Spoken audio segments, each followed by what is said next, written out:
Olá, pessoal. Eu sou Isabel Carvalho. Eu estou aqui com a Patrícia de Camargo para mais um episódio do Papo de Arte, o nosso podcast em que a gente fala sobre texto, sobre arte e muita coisa legal.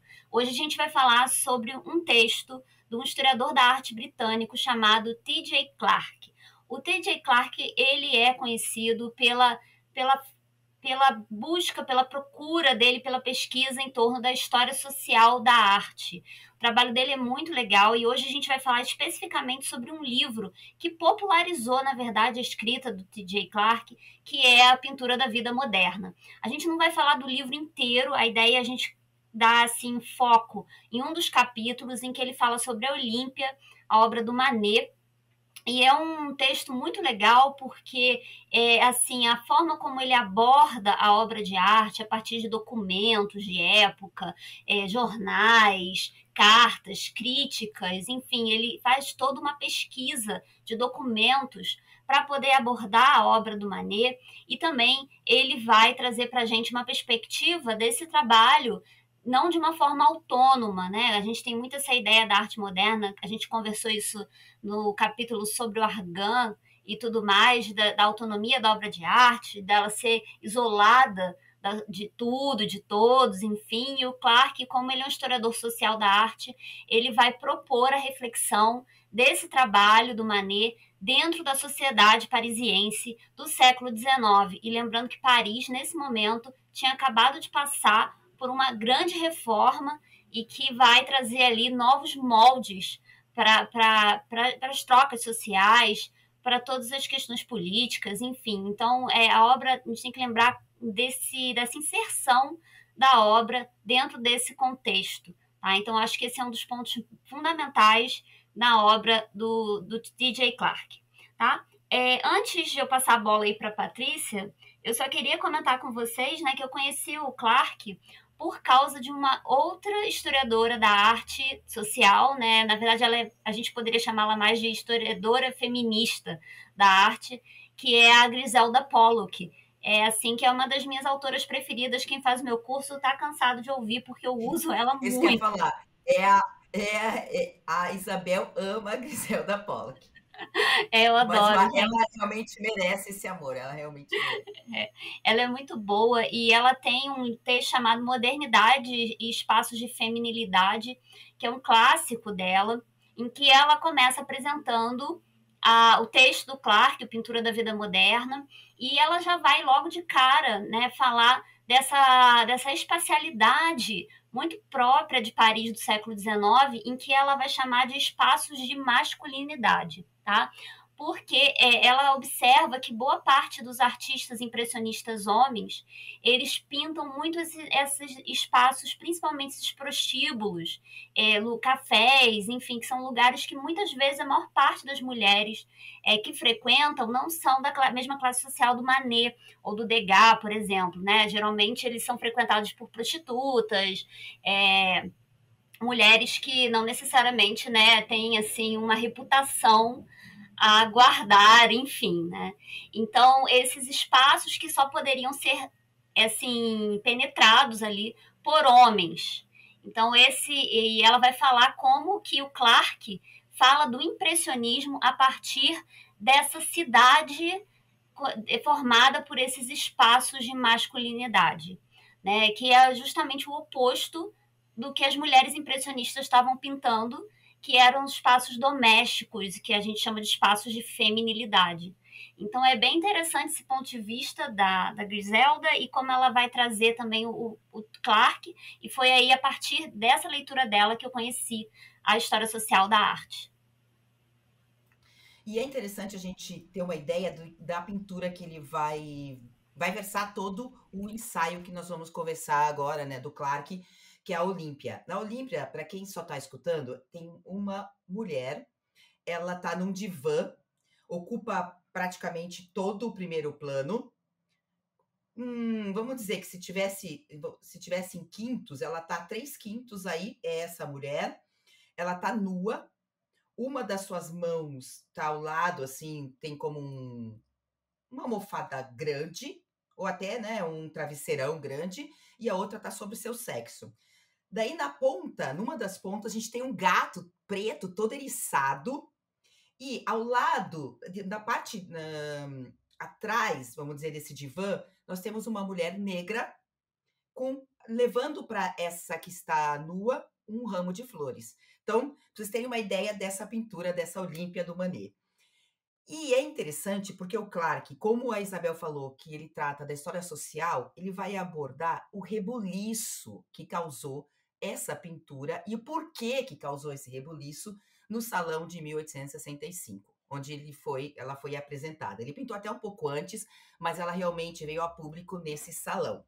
Ele fez o Manet, ele apresentou para esse salão 2 obras, e também aí chocava, porque o que acontecia com o salão? Não é que nem hoje que a gente vai no museu e tem uma obra aqui, a outra tem um espaço. Não, era um quadro sobre o outro. E normalmente eles colocavam os quadros de um mesmo artista juntos. Então a gente tinha um Jesus sendo. Não, eles estavam tirando sarro dele, né? Os Encantado. soldados. Pelos soldados romanos, naquele momento já da paixão. E essa mulher, a Olímpia. Então, isso já as pessoas já ficavam assim, de cabelo em pé. Então, ele conseguiu entrar com essas 2 obras. E essa foi a obra mais visitada. O salão bateu recordes de visita por causa dessa obra. Todo mundo queria vê-la, porque rendeu mais de 70 textos em jornais e revistas da época. Você consegue imaginar isso? Eu acho que eles já nem tinham o que dizer dessa obra, né? Porque tudo que vocês possam imaginar, até o título foi criticado. Essa obra da Olímpia, ele levou junto uns versos de um poeta, pintor, escultor e crítico de arte, o Zacarias Astruc. Ele era tudo isso, o Zacarias Astruc, e esses versos também foram bastante criticados. E a partir, então, desse momento dessa entrada no salão, o Clark vai comentar para a gente a sua teoria de por que ele acredita que aconteceu todo esse rebuliço. E tem aí um ponto que é interessantíssimo. Por que ele escolheu essa obra? Porque não só segundo Clark, mas segundo vários historiadores da arte, ela marca o começo da arte moderna. Isso é bastante, sabe? Tem gente que fala que foi La Demoiselle d'Avignon, né? Outros que foi pinturas anteriores, inclusive de Cézanne e tal, mas tem um grande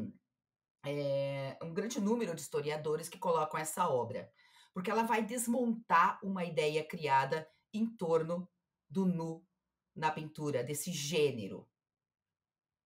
Isso aí. E uma outra coisa que eu lembrei você falando sobre a questão do título é que Olímpia é uma espécie de um dos nomes, assim, pseudônimos, que eram muito utilizados por prostitutas nessa época. Então é uma das coisas que o Clark coloca, né? É que quando as pessoas viram aquela imagem, elas não entenderam aquela imagem como uma Vênus, porque isso era muito comum, você representar uma mulher nua e aí ela ser a Vênus, que é aquele nu reclinado, é bem comum essa associação. Mas as pessoas logo de cara entenderam que não se tratava de uma mitologia. E isso que chocou, porque você tirou a obra de arte desse pedestal, de certo modo, da mitologia, e jogou ela no mundo, assim, na banalidade. E isso, assim, foi chocante. Já li críticas, né, falando, por exemplo, de que algumas pessoas até mesmo reconheceram ali o lugar onde teria sido feito. Acho que a própria Clark ele fala isso, que algumas pessoas entenderam aquilo ali realmente como um ambiente, um prostíbulo, que inclusive teria ali um cliente, provavelmente esperando na antessala né, daquele Ele dá um lugar. nome, né, que seria o Arthur. E o Isso, título da Olímpia, foi dado também por esse outro artista dos versos, Zacari também. isso aí. E essa questão do nome da Olímpia, que era um dos pseudônimos mais usados, o Clark vai também usar, por exemplo, muitos relatórios policiais até que mostravam assim esses nomes que eram muito famosos na época, esses pseudônimos, né, preferidos das prostitutas. É muito interessante pensar, né, como que muitos críticos da época não fizeram uma associação da Olímpia com a Vênus de Urbino, que é uma associação que hoje em dia a gente faz muito. Quando a gente estuda o Manet, imediatamente a gente associa o Almoço na Relva com aquele quadro do Giorgione, né? E a gente tem esse quadro do Manet Olímpia também associado à Vênus de Urbino. E como ela gerou esse escândalo todo, as pessoas não tiveram, os críticos não tiveram essa vontade, eu acho. Acho que eles talvez até tivessem feito a conexão, mas eles não quiseram fazer essa conexão propositalmente para que não desse esse status, né, de uma arte elevada. Claro, pra não falar porque está relacionada com o Tiziano, e ele até conta que quando o Manet tinha 20 e poucos anos, ele foi para Florença e fez uma cópia a óleo da Vênus de Urbino do Tiziano, né? Então tinha essa relação direta. Agora me chama bastante atenção porque eles sim fizeram uma relação direta com outro artista, que até hoje não é bem entendido. É muito difícil a leitura ainda atual do Goya. E eles falam, né, que ele era um filho do Goya.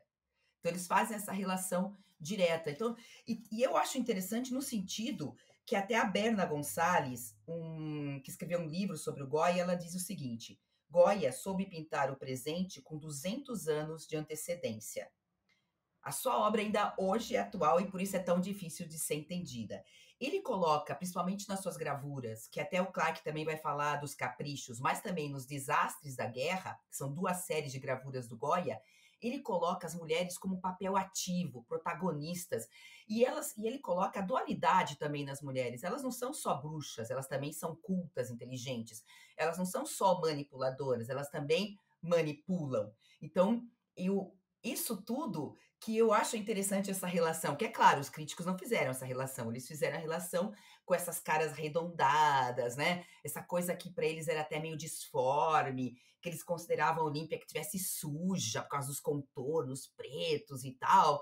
Então eles fazem essa relação aí com o Goya, mas eu vejo essa relação que ele consegue mostrar o Manet como o Goya, um mundo em crise, né? Essas fissuras de uma estrutura sociopolítica que estava baseada numa estratificação nada flexível de classes. E aí é o ponto também que vai chegar o Clark, né? Que através que o reboliço foi tão grande, porque através dessa linguagem visual que é a pintura, ele vai escancarar essa hipocrisia, porque ele vai jogar na frente dessa sociedade que essas mulheres existem, que elas são visíveis, porque eles aceitavam até a cortesã, né, Isabel, que ele vai falar desse papel da cortesã.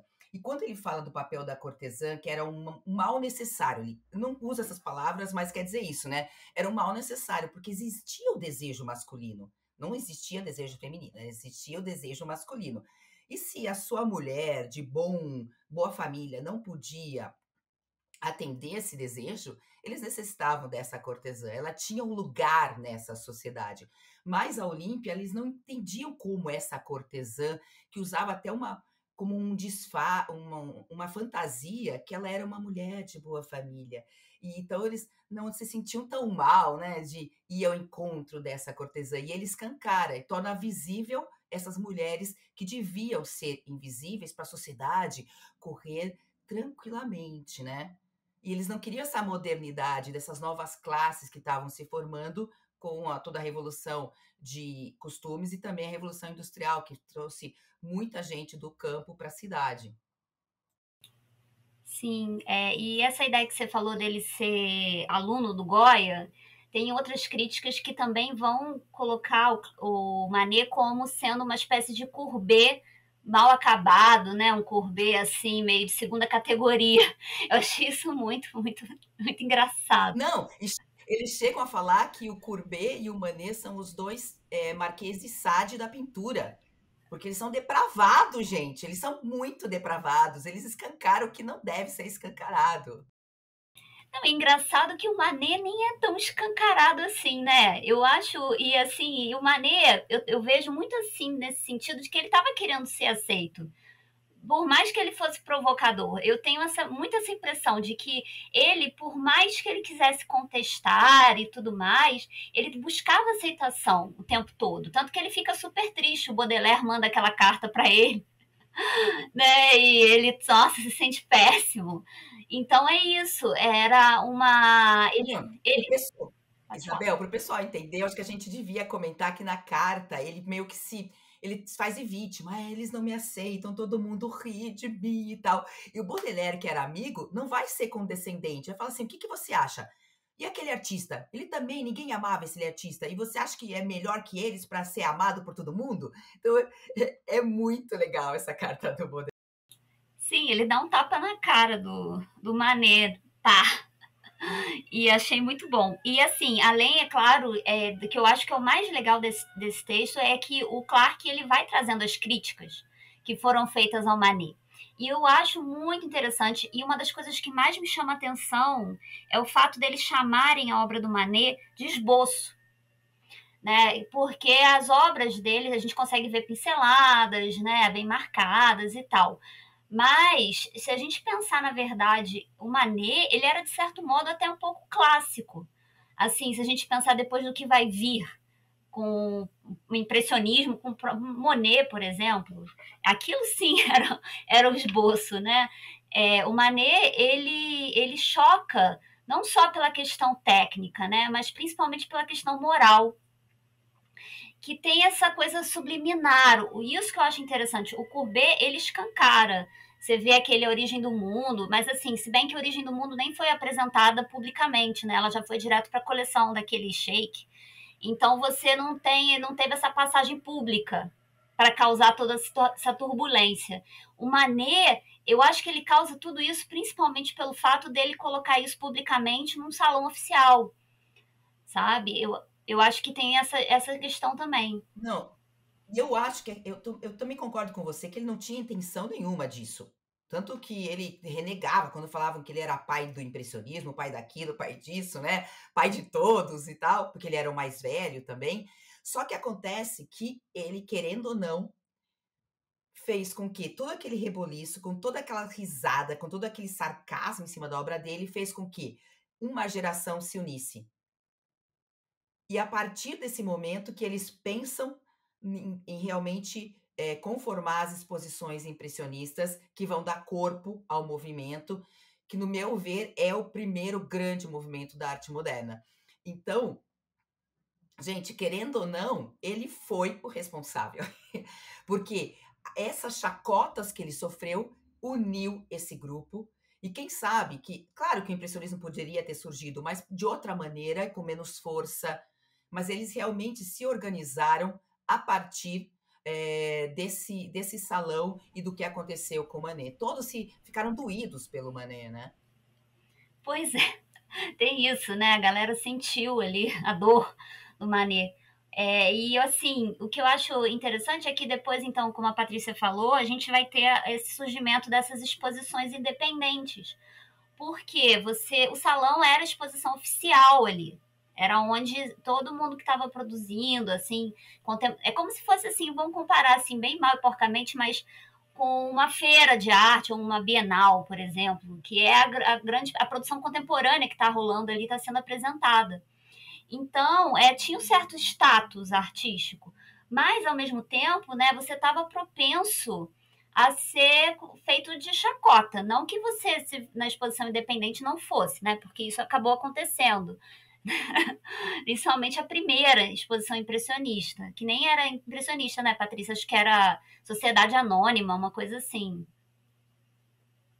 Mas acho que ele chama não, porque o Foi o nome crítico impressionismo veio foi o crítico que deu em uma das exposições, exatamente. Era a né? Sociedade dos Pintores, tinha um nome Anônimos. enorme, assim. É. E tanto que eles não queriam se identificar assim prontamente, sabe? Como um grupo. Eu acho que essa é uma das questões interessantes, né? E assim, que isso que você falou, que existe essa discussão de quem é o pai da arte moderna, de onde começou a arte moderna e tal. Eu acho assim, o Manet, eu acho que ele tem muita importância nesse sentido, né? Como você falou, porque ele foi uma porta mesmo de eu acho que ele está no caminho, assim, entre o realismo e o impressionismo, assim. Que você vê que ele tem muitas questões do realismo, principalmente técnicas até, né? Essa ideia de você trazer o social para a arte, do cotidiano. Mas é interessante, uma das coisas que eu acho que o Clark vai focar bastante, né? Que é essa ideia da cidade. A pintura impressionista, e claro que o Manet vai fazer, é uma pintura da cidade de Paris. E que o realismo não, o realismo já é uma pintura que vai focar muito nos trabalhadores do campo, né? Assim, pelo menos é o que a gente estuda, né? O Millet, por exemplo. E a gente vai ver essa inserção desses artistas numa Paris reformada, num outro momento da história. Então tem toda a questão do contexto também ali, social e político do momento, né? E eu acho isso muito interessante. É, Não, até porque eles tem uma hora no texto, que ele chega um crítico chega meio que a afirmar que a culpa de ter no salão uma Olímpia e tantas prostitutas de rua, porque eles aceitavam as cortesãs naqueles espaços fechados, mas essas mulheres que ganhavam a vida na rua, isso estava acontecendo porque o Haussmann tinha tirado os locais de prostituição, então, né, que elas estavam invisibilizadas. E agora elas eram vistas por toda Paris. Imagina que depois ele fala do pastel que o Degas fez, aonde a Isabel já comentou, né? De mulheres num café, isso não estava bem visto sem um homem, porque no pastel, né, com a técnica pastel, um gizão de cera, assim, mais, né, mais aprimorado. Primeiro, é uma obra menor, mas elas estão entre mulheres conversando, como trocando ideias. E aí eles também, todo mundo que via a obra na época sabia que eram prostitutas, porque uma mulher de boa família não ia sozinha num café com outras mulheres. Isso era impensável. Até isso faz com que os temas das mulheres impressionistas fossem outros, porque elas não tinham essa possibilidade de estar na rua pintando o que estava acontecendo, né? Então elas tinham que pintar esse ambiente doméstico que elas eram, vinham de famílias estruturadas, tinham filhos e tal e qual. Então, isso também já faz restringir os temas que elas abordavam. E essa questão do que ele coloca do Degas, ele até fala que o Degas não foi tão criticado quanto o Manet, primeiro, porque era pastel, que é uma técnica que naquele momento era vista como uma técnica menor, formato menor, não estava no salão escancarado para todo mundo, né? é exatamente Mas isso. Essa visibilidade do Manet foi determinante. Por um lado, ele não queria ser exposto assim, mas ele procurou, né? E deu certo. não, ele até fala que a sobrinha, depois, quando pensavam que a sobrinha, acho que era a filha dele, e viam o sobrenome Mané, e começavam a rir na cara dela. Ah, você é a filha daquele que fez a Olímpia, papá. Porque ficou anos que ele ganhou fama. E é engraçado, não sei se você não achou engraçado, que os outros artistas, às vezes ficavam com inveja, porque ele ganhou uma fama enorme. Só que era uma fama que ele não queria, gente, né? E, pessoal, desculpe, vocês podem ver que minha voz vai e vem, mas é que estou assim, nesse momento, garganta não quer funcionar. Eu acho isso muito interessante. E ele vai falar sobre um dos críticos, um dos poucos críticos, assim, acho que foi o único desses 70, que foi o Alfred Sensier, né? Que foi o único que conseguiu realmente aplicar ali na análise dele, na crítica que ele faz da Olímpia, esse aparato habitual, então detectando as fontes, as referências, de onde o Manet teria ali tirado, né, a referência dele, e de tanto de significado quanto de estilo. Então, que é um trabalho que o historiador da arte faz, né, o crítico de arte. Ele reconhece ali as conexões. É meio que aquilo que a gente conversou no Berger, né, que ele faz aquelas pranchas com várias imagens, então fazendo uma conexão entre pintura e fotografia, enfim. Então, Sensier vai ser o único que vai ter essa noção. E uma das coisas que o Clark coloca, assim, né, que eu achei muito interessante, é por que a Olímpia também, nesse momento, causou tanta estranheza, tanta turbulência, né? Ele vai dizer que nessa época especificamente, ao mesmo tempo que você tinha uma liberação assim da prostituição, de algum modo, né, como a Patrícia falou, por outro lado, vai ser conhecida como a década moral também. Então você tinha ali esse. E sabe o que eu também vejo? Eu vejo muito uma conexão entre essa revitalização de Paris, essa questão da prostituição, com aquele momento do Japão, quando você tem um período de abertura, né, que é o Meiji, em que a gente tem o Kyoe, aquela pintura do mundo flutuante. E o mundo flutuante, né, é a pintura dessa vida do dia a dia, do cotidiano, nas cidades, enfim.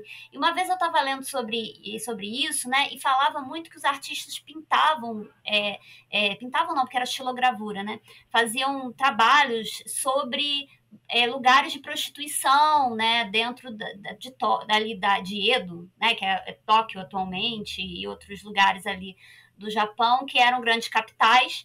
E assim, esse mundo flutuante seriam esses lugares de prostituição.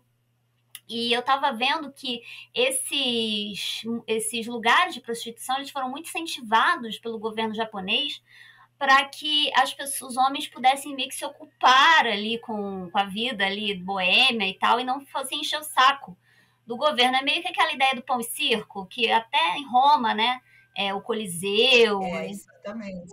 Não, e também faltavam mulheres, porque Edo foi uma capital posterior, então faltavam mulheres e era uma forma também de suprir, infelizmente, essa falta. E sem contar que também tem essa questão do mundo flutuante, porque do mesmo jeito que em Paris eles não estavam gostando dessa mistura, dessa perda de limites entre um mundo e outro, que era a modernidade também da vida social, no Japão, em Edo, o que eles fizeram? Existiam bairros que eram dedicados ao entretenimento.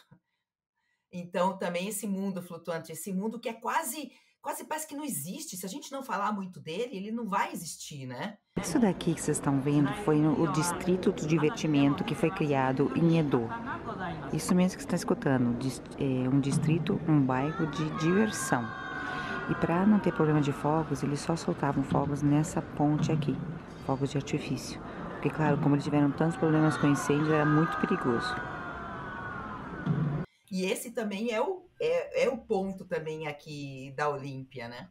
Sim, porque ela está justamente localizada nessa situação, nesse contexto de Paris, em que a gente está narrando aqui, né? Que são essas prostitutas, enfim.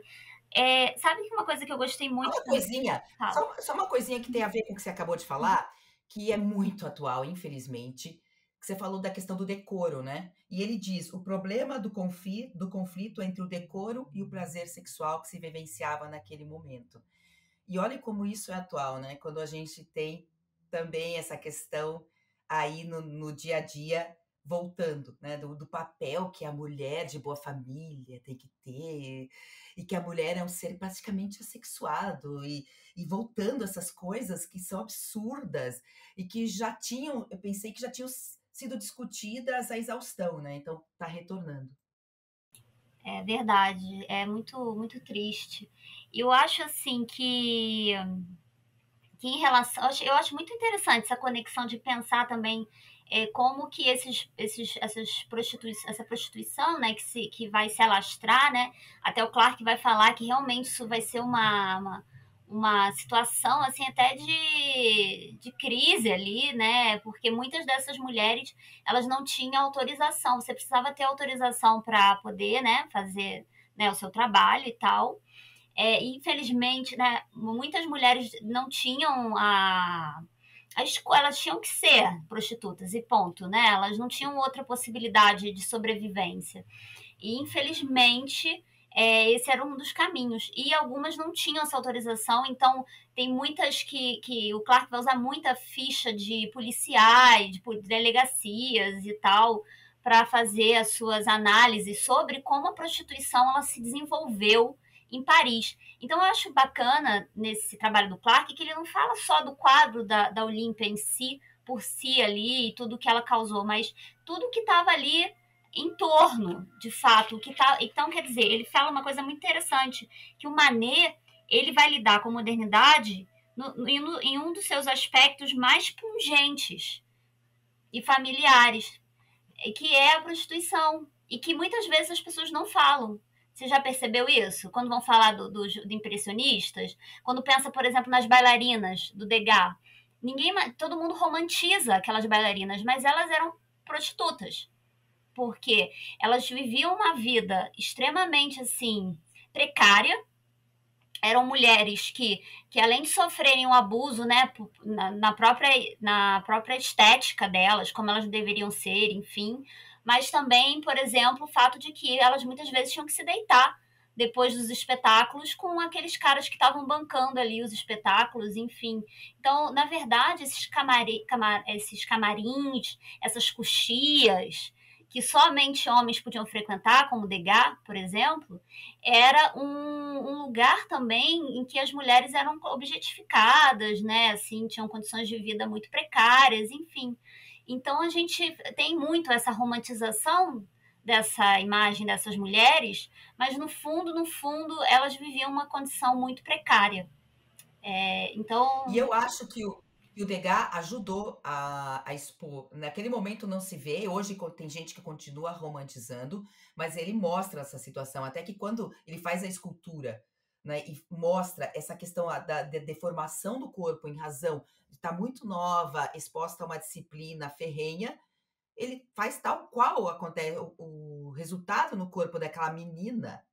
E também tem pinturas em que a gente consegue perceber esse olhar desses homens mais velhos, principalmente naquela parte onde elas estão ensaiando antes de entrar para o espetáculo, porque esses homens, como a Isabel falou, que tinham fundações que mantinham esses espetáculos, eles tinham livre acesso. Então, e muitas vezes as próprias mães faziam o papel de cafetinas de suas filhas. Isso também aparece, eu acho que na aula de dança, a gente vê uma mãe ali conversando com o senhor, como discutindo essa questão, quem sabe, né, do preço do serviço que seria posteriormente prestado. É bastante triste mesmo. Mas que isso que está falando é muito interessante porque a gente vai vendo essas denúncias numa arte que todo mundo pensa que é cor-de-rosa, né, impressionismo. Ah, eu gosto do impressionismo, traz esse mundo, né? E não é bem assim, porque é tem toda essa exatamente esse denúncia aí. ponto que eu estou tentando levantar, né? E acho que é o que o Clark levanta também.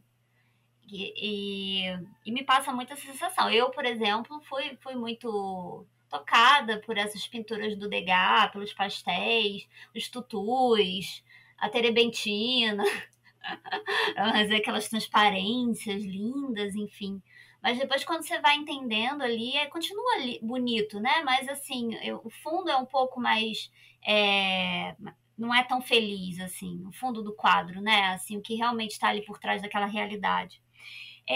Uma das coisas que eu queria comentar e o que eu fiquei muito chocada assim quando eu li que é a explicação do Clark para o quadro do Tiziano, da Vênus de Urbino.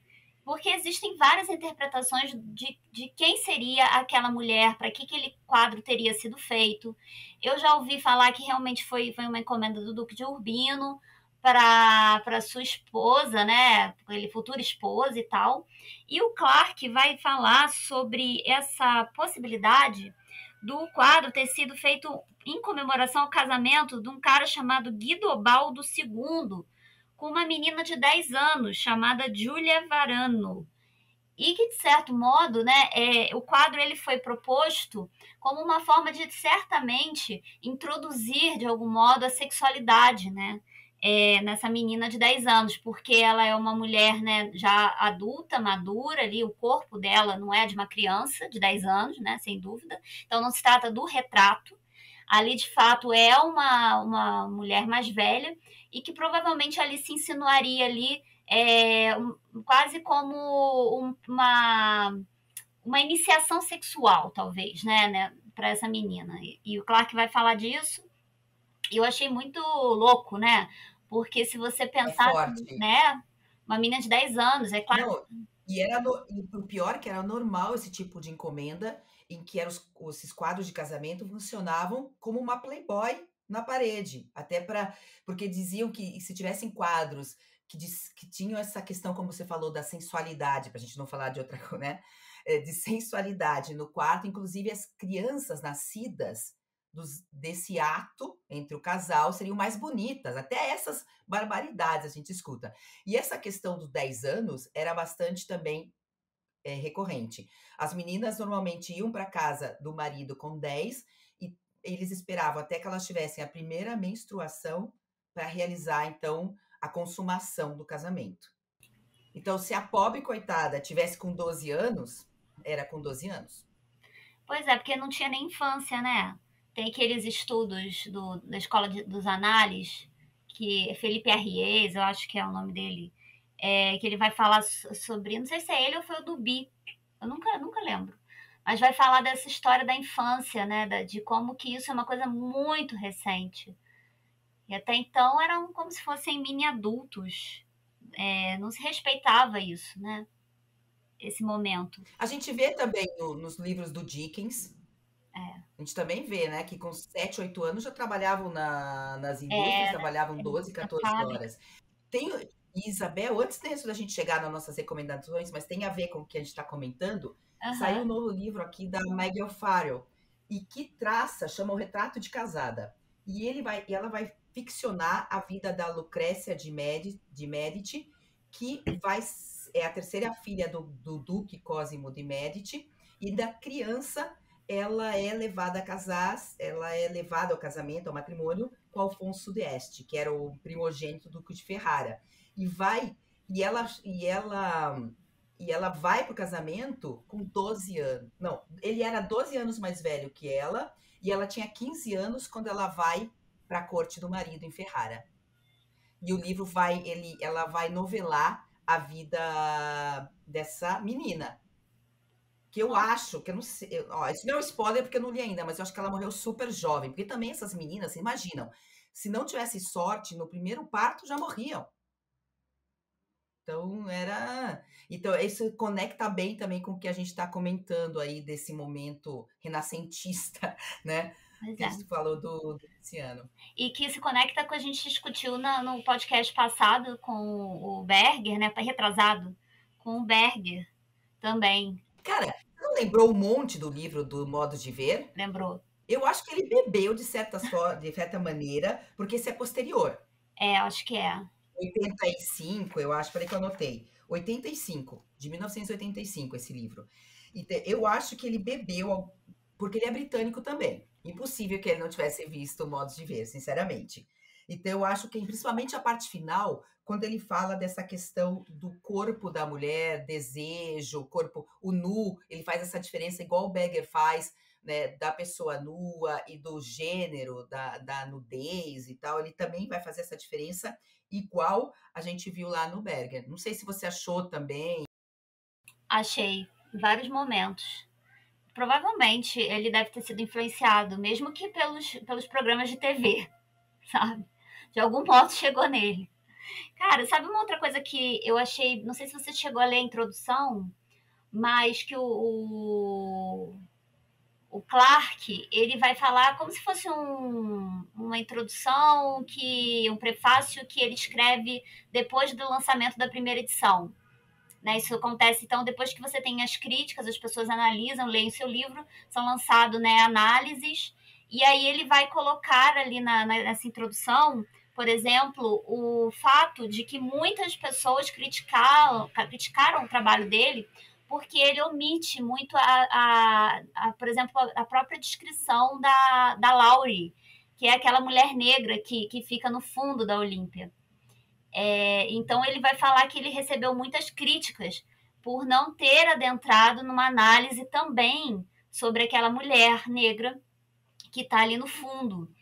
E isso me lembra muita coisa, assim, quando eu penso, né, eu fui procurando um pouco mais sobre isso e eu descobri que essa mulher, né, ela se chamava Laurie e o Manet a conheceu porque ela trabalhava como babá nas tulerias. Então ela tinha uma família com quem ela trabalhava com as crianças e cuidava das crianças, e o Manet frequentava muitas tulerias. E aí ele tem um sketchbook que foi encontrado em que ele anota o nome dela, Laurie, e o endereço dela, e coloca que é uma bela negra. Então por isso que identificaram e conseguiram fazer essa conexão. Então, a Laurie, ela também traz outras discussões aqui, né? Sobre essa invisibilidade das mulheres negras, ou das pessoas negras, né? De modo geral, na história da arte. E, ao mesmo tempo, né? Pensando já mais no século XIX, com a fotografia, e mais para frente também, a hipervisibilização, né? Por outro lado, também das pessoas negras, principalmente a sexualização das mulheres negras. Enfim, então, quando ele omite a Laurie também, ele vai ser bastante criticado por isso. Eu não sei se você tinha se questionado, Patrícia, sobre essa omissão. Ah, ele tampouco vai falar da modelo que posa como Olímpia, né? Da Victoire Merin, ele também não fala. Eu notei só que quando fazem a referência, eu não sabia que tinha essa identificação da mulher negra, achei muito legal, não sabia mesmo. Mas e todos os comentários dos críticos que ele coloca os trechos pra gente no ensaio são todos racistas. Alguns, inclusive, coisificam e comparam a pessoa negra com o gato. Então é racista pra dedéu, todos os comentários que fazem referência mesmo. Inclusive, essa questão quando eles falam que ela tá suja, no sentido até, né, de ser uma prostituta, também como se tivesse sido tocada pelo carvão, e fazem referência também ao personagem que acompanha. Então, realmente, os comentários mostram como era uma sociedade que estava doente, né? Total.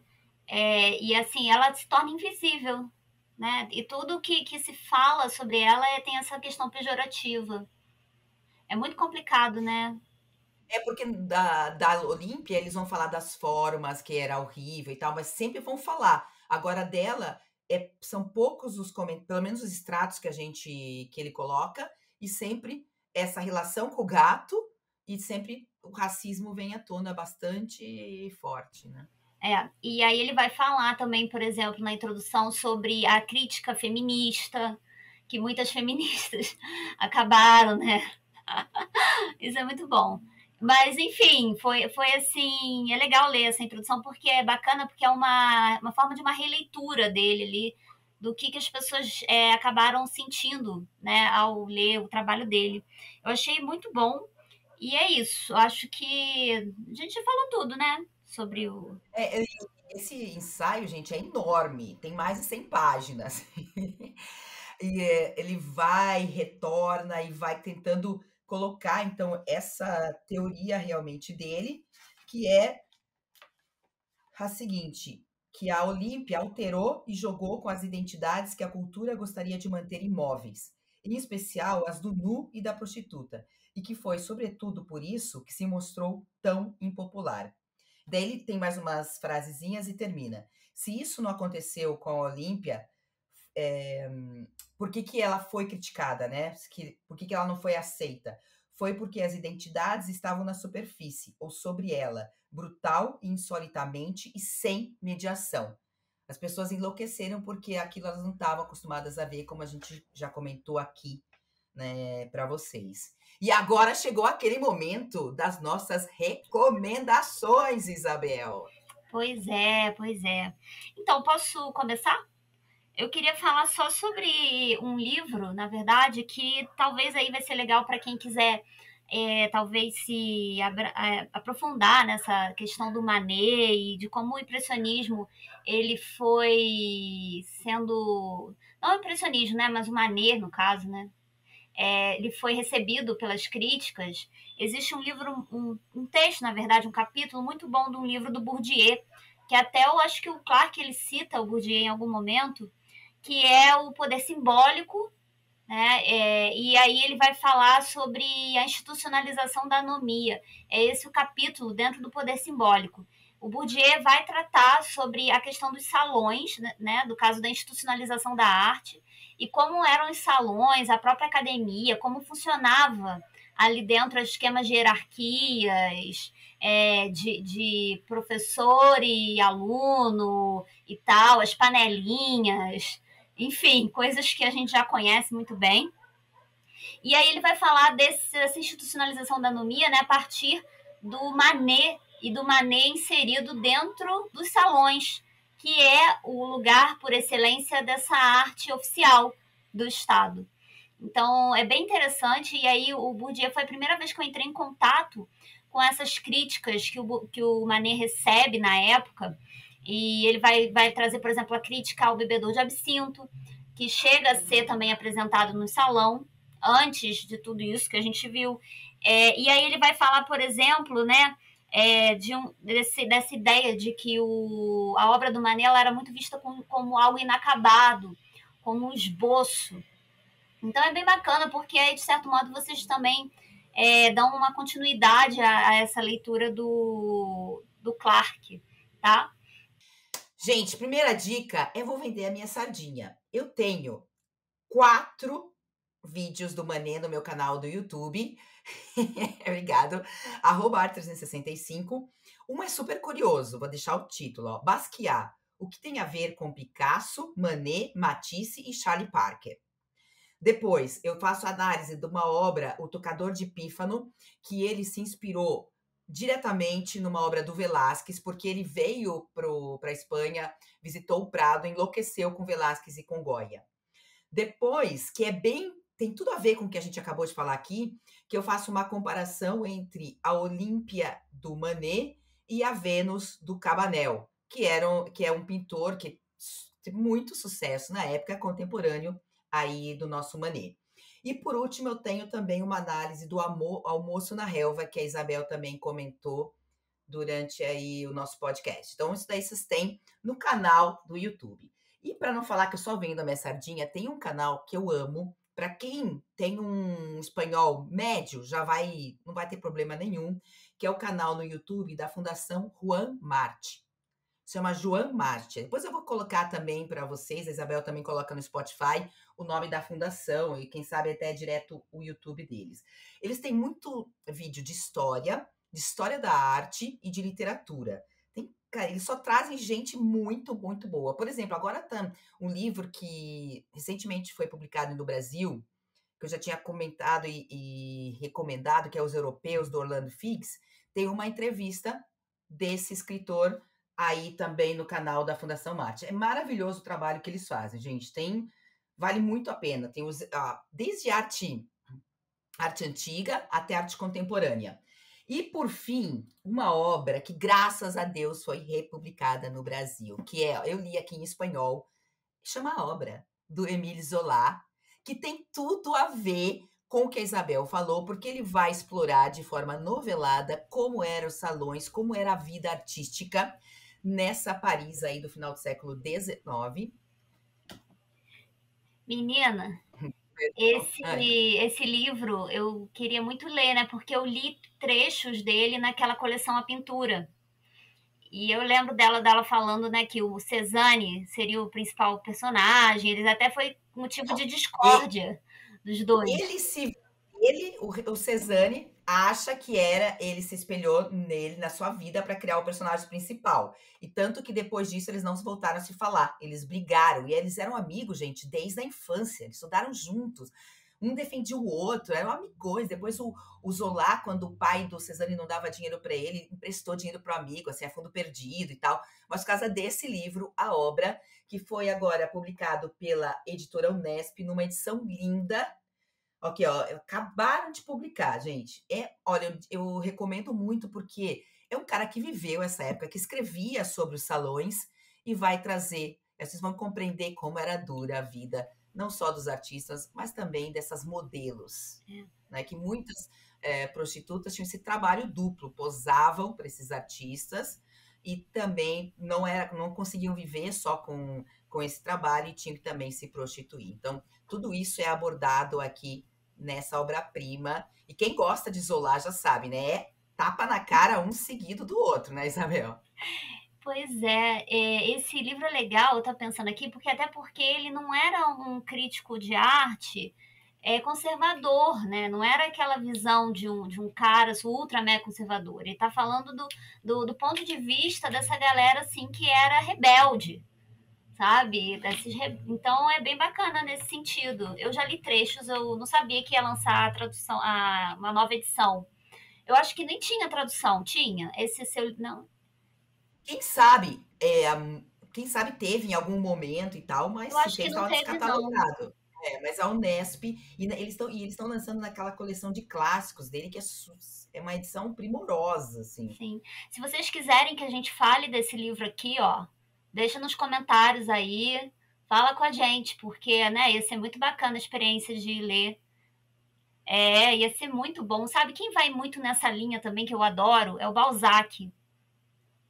O Balzac também tem essa obra-prima ignorada, que fala também dessa questão do processo artístico. Eu acho lindo o Balzac, o Gogol, né? A gente podia fazer aí um mix de arte e literatura. Eu topo também.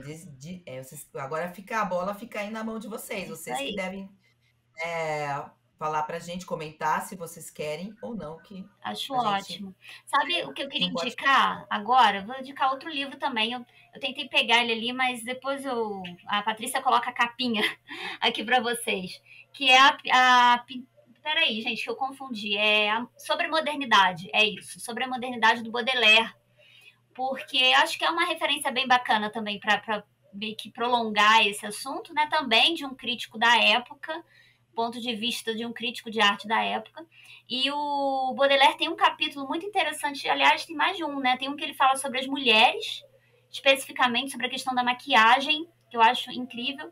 E tem um outro que eu acho que é o mais recomendável aqui para fazer essas conexões com o que a gente falou hoje, que é o Pintor da Vida Moderna, em que ele vai falar do Flaner ali, vai ser já ali um momento em que ele aborda esse assunto, né, da pintura feita sobre Paris nesse momento. E aí... Sim, a minha edição só tem esse ensaio. É O Pintor da Vida Moderna. Ah, tá. Eu tenho uma edição que é sobre a modernidade, que aí tem vários ensaios dentro. E aí o seguinte, nesse texto ele vai falar de um artista chamado Constantin Guys.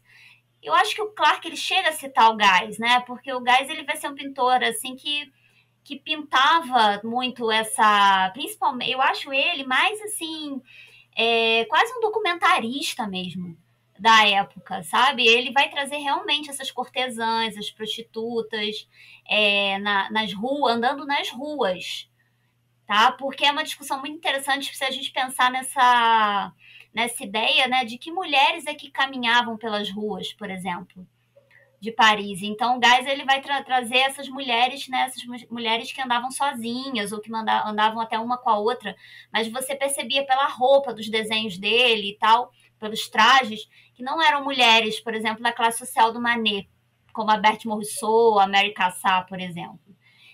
Então, é um livraço, assim, maravilhoso para quem quiser aí aprofundar esse tema, tá? E é isso, né, gente?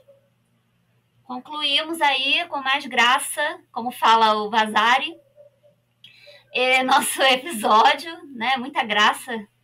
E eu adorei, assim, ler o Clark, mais uma vez, tá? E aí não se esqueçam de se inscrever nos nossos canais, de seguir, de deixar o like, de comentar e também participar aí com a gente, porque é muito importante o engajamento de vocês. E compartilhar, é claro. É isso, gente. Patrícia, tem alguma mensagem final aí? E se vocês quiserem realmente apoiar nosso trabalho, é só se inscrever em alguns dos nossos cursos, né? Porque isso é um apoio direto e isso também é fazer com que a arte chegue para mais pessoas, porque no momento que tem esse apoio, nós podemos seguir produzindo material gratuito para gente que realmente não pode aceder à história da arte de outra forma.